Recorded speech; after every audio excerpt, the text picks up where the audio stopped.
Faith Financing You is hosted by Harlem's Reverend Charles Butler. Reverend Butler will look to strengthen values that guide you spiritually and help you along the way with sound financial insight.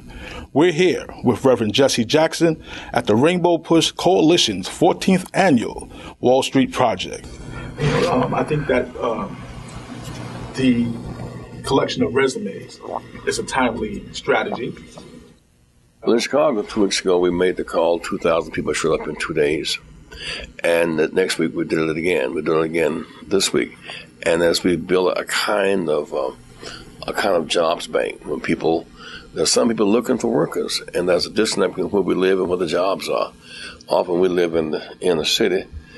Jobs may be in the suburb, and we don't have public transportation to get there. I don't know knowledge of the job existing. If you're on welfare, it's illegal to own a car, so you can't go welfare to work. So sometimes it's a disconnect. But we're mobilizing people now by the thousands, and I'll get to you the resume. I mean the number in Washington, I think, is Resumes for America. Okay, let me ask you another question. Moving on, why did you decide to take on this highly significant program, the Wall Street Project? It occurred to me that we're in the 4th stage of our struggle. Stage 1 was to end legal slavery, 246-year struggle. Stage 2 was to end the laws of Jim Crow, which were so much akin to slavery.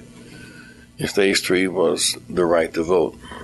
But you can be out of slavery, out of Jim Crow, have the right to vote and starve to death unless you have access to capital, industry, technology, and deal flow.